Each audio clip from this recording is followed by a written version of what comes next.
Hello, I'm Dr. Asit Arora. I'm the Director of GI and HPV Cancer Surgery in Max Super Speciality Hospital, Saket, New Delhi. Of late पिछले 20 सालों से अगर हम देखें तो liver cancer का incidence जो है काफ़ी तेज़ी से बढ़ रहा है और स्पेशली हमारे देश में, इंडिया में इसका इंसिडेंस बहुत बढ़ गया है। अब इसका जो मोस्ट इम्पॉर्टेंट कॉज है वो है जिसे हम बोलते हैं नॉन एल्कोहलिक लिवर डिजीज़ या non alcoholic fatty liver disease NAFLD। सो आप अगर शराब नहीं पीते या बहुत लिमिटेड अमाउंट में शराब पीते हैं, ओकेजनली पीते हैं, उसके बावजूद आपको फैटी लिवर हो रहा है और वो लेटर ऑन आपको फैटी लिवर से स्टीएटोहेपेटाइटिस नैश में कन्वर्ट हो जाता है और उसके बाद सिरोसिस में बन जाता है। तो ये क्यों होता है? ये बेसिकली दो इंपॉर्टेंट रीजन से होता है।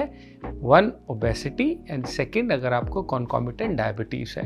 तो अगर आप ओबीस हैं, आपका वेट ज़्यादा है और आप शराब नहीं भी पीते हैं, तब भी आपको लिवर सिरोसिस हो सकता है। Unfortunately in last couple of decades, non-alcoholic fatty liver disease leading to NASH and cirrhosis has become the most important cause of cirrhosis in our country. It has overtaken alcoholic and viral etiologies as the first cause of cirrhosis leading to HCC. तो ये चीज़ बहुत important है. So obesity as a risk factor of cancer. Most of us do not associate मोटापा या obesity को cancer से, लेकिन ये एक बहुत इम्पॉर्टेंट इटियोलॉजिकल फैक्टर बन गया है कैंसर का आज की डेट में।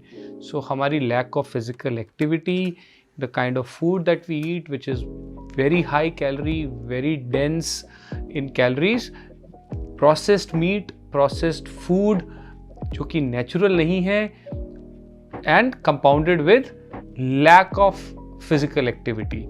ये सारी चीज़ों का कॉम्बिनेशन है that we are seeing this epidemic rise in so many cancers including HCC। इसके अलावा कुछ अनयूजुअल कॉजेज होते हैं, सम टॉक्सिन्स होते हैं जिनसे लिवर कैंसर होता है, बट अगर आप मोटा मोटा पकड़ के चलेंगे तो majority of liver cancers, more than 90% of them will, उनका जो कॉजेटिव फैक्टर होंगे ये तीन ही होंगे, या तो अल्कोहल होगा, या हेपेटाइटिस B और C होगा, या ओबेसिटी एंड डायबिटीज़ होगा। सो अगर आप इन तीनों चीज़ों से आप अपने आप को सेफ रख सकते हैं तो आप लिवर कैंसर से ऑलमोस्ट 90% सर्टेनिटी से बच सकते हैं, right? So how do you prevent it?